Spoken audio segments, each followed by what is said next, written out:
बहुत सारे पेशेंट्स के क्वेरीज हैं और बहुत सारी मिथ्स भी हैं। आईवीएफ में हमेशा जुड़वा बच्चे पैदा होते हैं।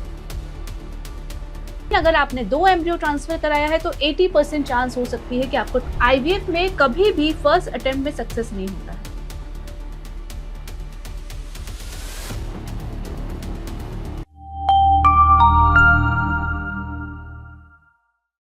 नमस्कार, मैं हूं doctor Rashmi Agarwal, senior fertility specialist in Gurgaon.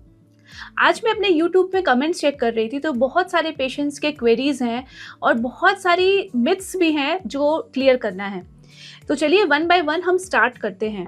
एक पेशेंट ने पूछा है कि क्या मैम आईवीएफ में स्पर्म्स मिक्स हो जाते हैं, मतलब आपका स्पर्म न यूज़ करके हम किसी और का स्पर्म यूज़ कर लेते हैं। तो मैं आपको बता दूं ये बहुत बड़ा मिथ है। आईवीएफ में स्पर्म्स मिक्स नहीं हो सकते हैं क्योंकि जो स्पर्म आप कलेक्ट करते हैं उसमें प्रॉपरली आपका नाम, आपका रजिस्ट्रेशन नंबर लिखा होता है और वो आपके नाम पे ही फ्रीज होता है या यूज़ होता है।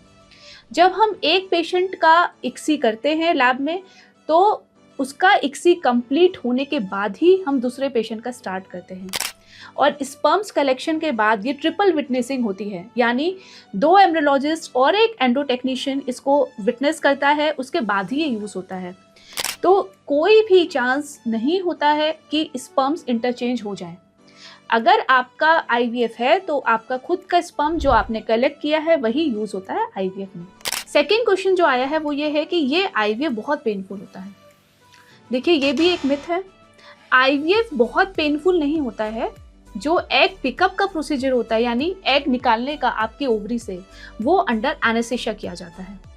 इसमें कुछ भी पेन नहीं होता है और आईवीएफ के दौरान जो 9 से 10 दिन इंजेक्शन लगती है वो भी सबक्यूटेनियस या इंट्रामस्कुलर लगती है। जो नॉर्मल इंजेक्शन होती है वैसी ही होती है, उसमें कोई एक्स्ट्रा पेन नहीं होता है। एक बार आपका एग पिकअप हो जाता है उसके बाद आपकी लाइनिंग को प्रिपेयर किया जाता है थ्रू मेडिसिन्स। और एम्ब्रियो ट्रांसफ़र तो बिना एनेस्थीसिया के ही हम कर लेते हैं क्योंकि वो बहुत ही छोटा सा प्रोसीजर है, उसमें कोई भी पेन नहीं होता है। आप इस प्रोसीजर से डरिए मत कि इसमें बहुत पेन है।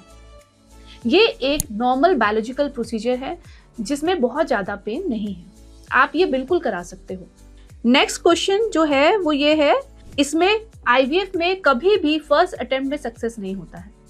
देखिए कुछ पेशेंट्स हैं जो आईवीएफ इस डर से नहीं करा रहे हैं कि उनका सक्सेस नहीं होगा। आप एक बात बताइए, अगर आप इस चीज़ से डरेंगे तो आप आईवीएफ नहीं करा पाएंगे। और आईवीएफ में फर्स्ट अटेम्प्ट में 80% तक रिजल्ट्स होते हैं अगर वो प्रॉपरली किया जाए, यानी डॉक्टर और पेशेंट दोनों की तरफ से इक्वल कंट्रीब्यूशन है। तो आईवीएफ को हम पूरी बेस्ट टेक्नोलॉजीज के साथ 80% सक्सेस रेट कर सकते हैं इन द फर्स्ट अटेम्प्ट। इसीलिए बिल्कुल इससे आपको डरना नहीं चाहिए कि आप आईवीएफ कराएंगे तो आपको मल्टीपल अटेम्प्ट लगेंगे। आपको इसमें फुल हार्टेडली ट्राई करना चाहिए। और बहुत बार हमने देखा है कि अगर पेशेंट अपना पूरा एफर्ट डालें, डॉक्टर की इंस्ट्रक्शंस देखें, आपको अपना जो आईवीएफ सेंटर है वो भी बहुत प्रॉपरली चूज करना है। और अगर आप सब कुछ अच्छे से करते हैं तो आपको बिल्कुल फर्स्ट अटेम्प्ट में रिजल्ट मिलता है। नेक्स्ट क्वेश्चन है कि आईवीएफ बहुत एक्सपेंसिव है।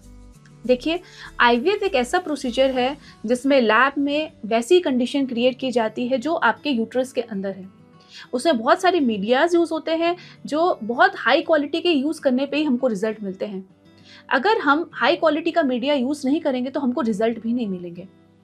इसीलिए ये जो मीडियाज होते हैं, जो लैब के कंडीशंस होते हैं, वो थोड़े एक्सपेंसिव होते हैं। प्लस जो आईवीएफ में आपके इंजेक्शंस होते हैं उनका भी कॉस्ट होता है। इसीलिए आईवीएफ में अगर आपको रिजल्ट चाहिए तो आपको हाई क्वालिटी के इंजेक्शंस एंड मीडियाज यूज़ करने पड़ते हैं। इसीलिए आईवीएफ बाकी ट्रीटमेंट से थोड़ा सा कॉस्टली होता है। लेकिन आप जिस भी आईवीएफ क्लिनिक से अपना आईवीएफ ट्रीटमेंट करा रहे हैं, आप उनसे आईवीएफ स्टार्ट होने के पहले ही पूरा फाइनेंशियल एक्सपेंडिचर है वो अच्छे से समझ सकते हैं और पूरा आप ब्रेकअप ले सकते हैं कि आपका कहाँ कहाँ कितना कितना खर्चा लग रहा है। अगर आप सब चीज़ों को समझते हैं तो पूरे ट्रीटमेंट के दौरान आपको इसमें कोई प्रॉब्लम नहीं आएगी। नेक्स्ट एक क्वेश्चन है कि आईवीएफ में हमेशा जुड़वा बच्चे पैदा होते हैं। देखिए ये भी एक मिथ है। आईवीएफ में सिंगल भी बच्चा हो सकता है और 2 भी हो सकते हैं। अगर आपने सिंगल एम्ब्रियो ट्रांसफर कराया है तो आपके ट्विंस नहीं होंगे, लेकिन अगर आपने 2 एम्ब्रियो ट्रांसफर कराया है तो 80% चांस हो सकती है कि आपको ट्विंस हो जाएं। अगर आपकी बॉडी में एक ही एम्ब्रियो इम्प्लांट हुआ है 2 डालने के बाद भी, तो आपको सिंगल हो सकता है। इसीलिए हमेशा ट्विंस नहीं होते हैं। अगर आप 2 एम्ब्रियो ट्रांसफर कराते हैं तभी ट्विंस की चांसेस होती हैं। तो ये थे कुछ क्वेश्चंस जो आज मैंने रिप्लाई किया है यूट्यूब पे। ऐसे और भी क्वेश्चंस आप पोस्ट कर सकते हैं और अपनी क्वेरीज का आंसर ले सकते हैं। Wishing you all the best, happy pregnancy and happy parenthood.